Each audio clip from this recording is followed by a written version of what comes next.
અને હવે વાત કરીશું 3 સિસ્ટમ ધમરોળી દેશે।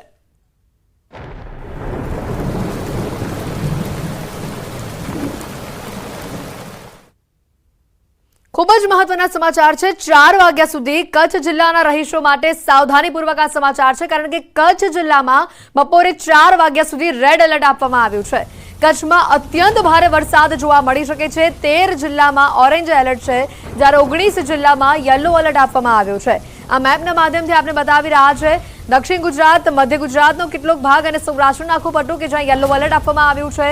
तो साथे ज कच्छनी अंदर रेड एलर्ट आपवामां आव्युं छे। 4 वाग्या सुधी कच्छमां भारे वरसाद जोवा मळी शके छे। 4 वाग्या सुधी कच्छवासीओए सावधानी राखवी पड़ी शके छे।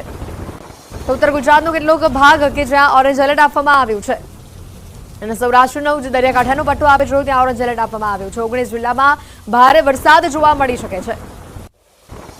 વરસાદ અંગે હવામાન વિભાગની અહીંયા મોટી આગાહી સામે આવી રહી છે। રાજ્ય પર વરસાદની હાલ 3 જેટલી સિસ્ટમ સક્રિય છે। આગામી 7 દિવસ સાર્વત્રિક વરસાદ ખાબકશે।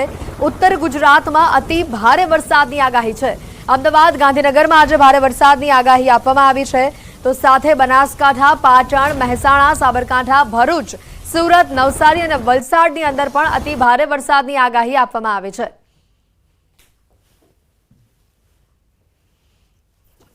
वरसादने लईने खूब ज मोटा समाचार। 3 सिस्टम सक्रिय होवानी माहिती आपी छे हवामान विभागे। ऑरेंज एलर्ट आपवामां आव्युं छे महेसाणा, साबरकांठानी अंदर के ज्यां भारे वरसाद जोवा मळशे। तो साथे भरूच अने सूरतमां पण ऑरेंज एलर्ट आपवामां आव्युं छे, त्यां पण વધુ વરસાદ જોવા મળશે। વરસાદની આગાહી આ વિસ્તાર માટે કરવામાં આવી છે। નવસારી, વલસાડમાં પણ ઓરેન્જ એલર્ટ આપવામાં આવ્યું છે। આજે રાજ્યના 19 જેટલા જિલ્લામાં ઓરેન્જ એલર્ટ છે। आने वाले 7 दिनों के लिए जो गुजरात स्टेट के लिए फोरकास्ट है, गुजरात स्टेट के सारे डिस्ट्रिक्ट कवर हैं, जिसमें लाइट टू मॉडरेट रेन का पूर्वानुमान है। और वार्निंग की बात करेंगे तो आज के लिए जहां पर ऑरेंज अलर्ट और साथ में वेरी हेवी रेनफॉल की वार्निंग है वो डिस्ट्रिक्ट है बनासकांठा, पाटन, महसाणा, साबरकांठा, भरूच, सूरत, नवसारी, वलसाड, दमन और दादरा नगर हवेली। और इसके अलावा जो डिस्ट्रिक्ट हैं साउथ गुजरात रीजन के, वहाँ पे हैवी रेनफॉल की वार्निंग और साथ में येलो अलर्ट जारी है। और डे 2 की बात करेंगे तो डे 2 के लिए जहाँ पर हैवी रेनफॉल की वार्निंग है वो डिस्ट्रिक्ट है बनासकांठा, पाटन, सूरत, नवसारी, वलसाड, दमन और दादरा नगर हवेली। और डे 3, डे 4 के लिए सूरत, नवसारी, वलसाड, दमन और दादरा नगर हवेली के लिए हैवी रेनफॉल की वार्निंग है। और डे 5 के लिए जहाँ पर हैवी रेनफॉल की वार्निंग और साथ में येलो अलर्ट जारी है वो डिस्ट्रिक्ट है नर्मदा, भरूच, सूरत, नवसारी, वलसाड, दमन, दादरा नगर हवेली और तापी डिस्ट्रिक्ट शामिल है। और सौराष्ट्र और कच्छ रीजन की बात करेंगे तो आज के लिए सौराष्ट्र और कच्छ रीजन के सारे डिस्ट्रिक्ट कवर हैं, जहाँ पर heavy to very heavy rainfall की वार्निंग है। બનાસકાંઠાથી વાત કરીએ। ભાભરમાં સતત બીજા દિવસે આજે ધોધમાર વરસાદ જોવા મળ્યો છે। ભાભરમાં 2 કલાકની અંદર 2 ઇંચ વરસાદ ખાબકી ચૂક્યો છે। હાઈવે સહિત બજારોમાં પણ વરસાદી પાણી વહેતા થયા છે। ધોધમાર વરસાદના કારણે જનજીવન અહીંયા પ્રભાવિત થયું છે। બનાસકાંઠાની આ તસવીરો બતાવી રહ્યા છે। રસ્તાઓ પર માત્ર ને માત્ર પાણી જ દેખાઈ રહ્યું છે। વાહન ચાલકો આ પાણી ભરાવાની સમસ્યાના કારણે અટવાયા હતા। કેટલાય વાહન ચાલકોના વાહનો બંધ પડ્યા હતા। શેરી બજારોના દ્રશ્યો બતાવી રહ્યા છે કે જ્યાં રસ્તાની જગ્યા પર માત્ર પાણી દેખાઈ રહ્યું છે। વધુ માહિતી મેળવીશું। સંવાદદાતા કિશોર જોડાઈ ચૂક્યા છે ફોન લાઈન ઉપર। કિશોર, જે રીતે બનાસકાંઠામાં વરસાદી માહોલ છે, બીજા દિવસે આજે સતત વરસાદી માહોલ અને હજી પણ વધુ વરસાદની આ વિસ્તાર માટે આગાહી છે, હાલ શું પરિસ્થિતિ?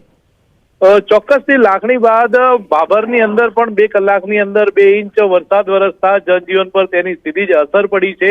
ભાભરની બજારો તેમજ ભાભરના રસ્તાઓ પર પાણીમાં ગરકાવ થઈ ગયા હતા। 2 કલાકમાં જ 2 ઇંચ જેટલો વરસાદ ભાભરની અંદર ખાબકતા ભાભર શહેરની અંદર જે બજારો આવેલી છે તે બજારોમાં પાણી ભરાયા હતા અને પાણી ભરાવાના લઈ સ્થાનિક લોકોને મુશ્કેલીનો સામનો પણ કરવો પડી રહ્યો હતો। સતત બીજા દિવસે સમગ્ર જિલ્લાની અંદર વરસાદ વરસી રહ્યો છે, તેને લઈને ખેડૂતોમાં પણ અત્યારે ખુશીનો માહોલ છે। ત્યારે જ્યાં જ્યાં પાણી ભરાઈ રહ્યા છે ત્યાં સ્થાનિક લોકો તેમજ વાહન ચાલકો મુશ્કેલીમાં મુકાઈ રહ્યા છે। જી આભાર કિશોર, માહિતી બદલ। બનાસકાંઠાથી આ તસવીરો। ભાભરમાં ધોધમાર વરસાદ જોવા મળી રહ્યો છે। સતત બીજા દિવસે આજે પણ મેઘરાજાએ આ વિસ્તારને ધમરોળ્યું છે। 2 કલાકમાં 2 ઇંચ વરસાદ આ વિસ્તારમાં જોવા મળ્યો અને હજી પણ ભારે વરસાદની આ વિસ્તાર માટે આગાહી આપવામાં આવે છે। બીજી બાજુ પાટણથી વાત કરીએ, રાધનપુરમાં પણ થોડા વરસાદમાં જ નીચાણવાળા વિસ્તારોની અંદર પાણી ભરાઈ ચૂક્યા છે. રેફરલ હોસ્પિટલના મુખ્ય માર્ગ ઉપર પાણી ભરાતા દર્દીઓને હાલાકી ભોગવવી પડી. તાત્કાલિક પાણીનો નિકાલ કરવામાં આવે અને કાયમી નિકાલ કરવામાં આવે, હાલ લોકો તેવી માંગ કરી રહ્યા છે. એક સગાને લઈને અને થોડો વરસાદ સામાન્ય વરસાદ પડે તો આટલું પાણી ભરાઈ ગયું છે, એટલે દર્દીઓને આવતા જતા બહુ તકલીફ થાય છે. આ પાણીનો કંઈક નિકાલ કરવા કંઈક કરવું જોઈએ. હાલે ઢેસના અમે પાણી પડી છે, હાલે કોઈ એનો નિકાલ થતો નથી, હાલે મારે તકલીફ ભોગવવી પડે છે. બસ અમે એટલું વિનંતી કરા કે આ પાણીનો નિકાલ જલ્દી થાય. અરવલ્લીથી વધુ સમાચાર. પ્રાથમિક શાળામાં છતના પોપડા પડ્યા છે. માલપુરની ફતેપુરા પ્રાથમિક શાળાની આ ઘટના સામે આવી છે. ચાલુ શાળાએ છતના પોપડા પડ્યા. વર્ગખંડમાં બેઠેલા બાળકોનું આબાદ બચાવ થયું છે. આ ઘટના બાદ બાળકો માટે વૈકલ્પિક વ્યવસ્થા કરવામાં આવી. છતની મરામત કરવાની કામગીરી હાથ ધરવામાં આવી. પ્રાથમિક શિક્ષણ અધિકારીએ શાળાની મુલાકાત લીધી હતી. અરવલ્લીથી આ દ્રશ્યો આવી રહ્યા છે. આ મોટી બેદરકારી સામે આવી છે. વર્ગખંડમાં બેઠેલા બાળકોનું જો કે આ ઘટનામાં આબાદ બચાવ થયો છે. ચાલુ શાળામાં જ છતના પોપડા પડ્યા. નસીબની વાત છે કોઈ પણ બાળકને ઈજા નથી પહોંચી. તમામ બાળકોનો આબાદ બચાવ થયો છે. વૈકલ્પિક વ્યવસ્થા કરવા માટે છતની મરામત કરવાની કામગીરી હાલ હાથ ધરાઈ છે. વધુ માહિતી મેળવીશું. સંવાદદાતા હાર્દિક ફોનલાઈન ઉપર જોડાઈ ચૂક્યા છે. હાર્દિક, જે રીતની આ ઘટના અહીંયા સામે આવી છે, નસીબની વાત છે કે બાળકોને કોઈ ઈજા નથી પહોંચી, પરંતુ કોઈ ગંભીર અકસ્માત સર્જાતો જવાબદાર કોણ? ચોક્કસથી હેતવી, જે પ્રકારે વરસાદ પડ્યો હતો ગઈકાલે માલપુર તાલુકામાં અરવલ્લી જિલ્લામાં, જેને લઈને જે માલપુરની ફતેપુરા પ્રાથમિક શાળા છે કે જ્યાં શાળાની જે છત છે, છતના પોપડા પડ્યા હતા. વર્ગખંડમાં ચાલુ શિક્ષણ દરમિયાન આ પોપડા પડવાની ઘટના બની હતી, પણ સદનસીબે જે બાળકો છે, બાળકોને કોઈ ઈજા પહોંચી નથી, કોઈ મોટી દુર્ઘટના બની ન હતી. પરંતુ આ અંગેનો જે વિડીયો ગ્રામ લોકો દ્વારા વાયરલ કરવામાં આવ્યો છે અને આ વિડીયો વાયરલ થયા બાદ પ્રાથમિક શિક્ષણ અધિકારી પણ સ્થળ પર પહોંચી ગયા છે. પરંતુ જ્યારે ઘટના બની ત્યારબાદ જે પોપડા પડ્યા, પોપડાના જે છતના પોપડા પડવાના કારણે જે શિક્ષકો છે એ પણ ગભરાઈ ગયા હતા. ત્યારબાદ બાળકોની વૈકલ્પિક વ્યવસ્થા અન્ય રૂમમાં કરવામાં આવી હતી.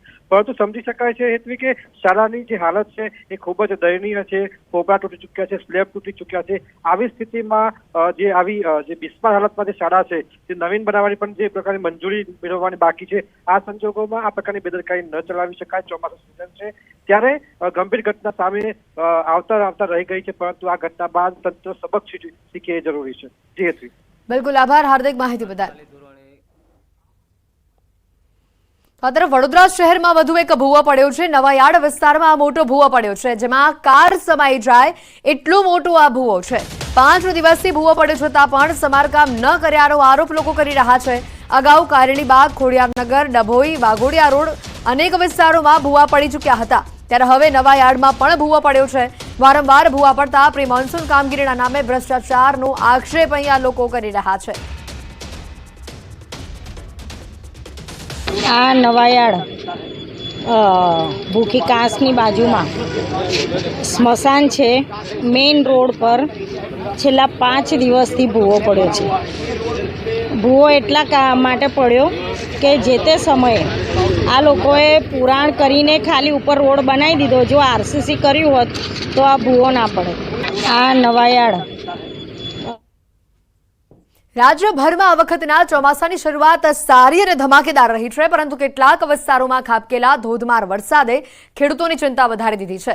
આમ તો વરસાદ જગતના તાત માટે કાચા સોના સમાન મનાય છે, પરંતુ વધુ પડતો વરસાદ એ ખેડૂતો માટે આફત લઈને આવ્યો. આ 3 દ્રશ્યોમાં તમે જોઈ શકો છો કે ખેડૂતો વરસાદથી નુકસાન થયું હોવાથી ચિંતા વ્યક્ત કરી રહ્યા છે. નવસારીમાં પૂર્ણા નદીના પાણીએ તબાહી મચાવી દીધી છે.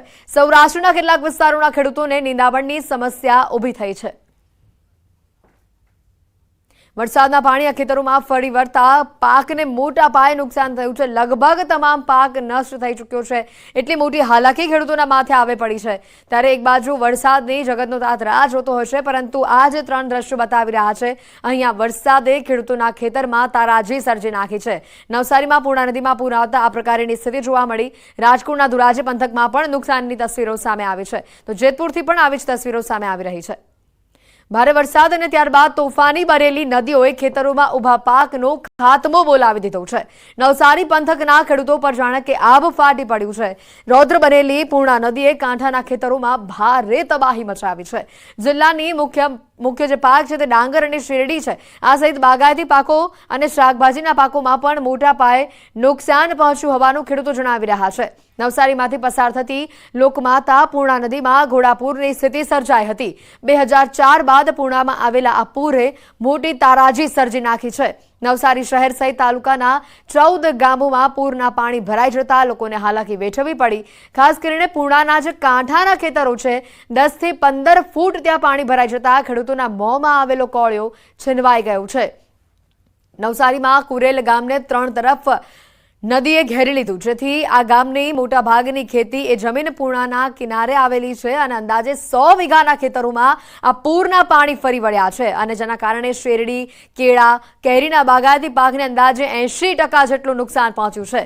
જ્યારે શાકભાજીનો પાક તો સંપૂર્ણપણે નાશ થઈ ગયો હોવાનું ખેડૂતો જણાવી રહ્યા છે. એ અમારી પૂર્ણા નદીમાં ભારેથી અતિ ભારે રેલ આવેલ છે.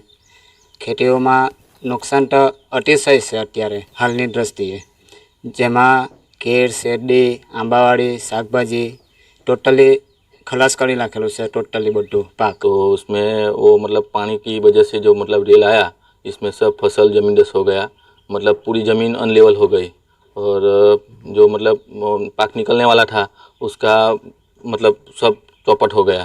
भारे वरसादना कारणे पूर्णा नदी में जे पूरनी परिस्थिति सर्जाई है तेना हिसाबे कुरेलथी लई अने कसबाबर सुधीना गामोमां जे पाक नुकसानीनी प्राथमिक तबक्को आव्यो छे तेमां अमारा नवसारी तालुकाना खेतीवाड़ी शाखानी कुल 6 टीमों हाल पाक नुकसानी सर्वेनी कामगीरी माटे कार्यरत है।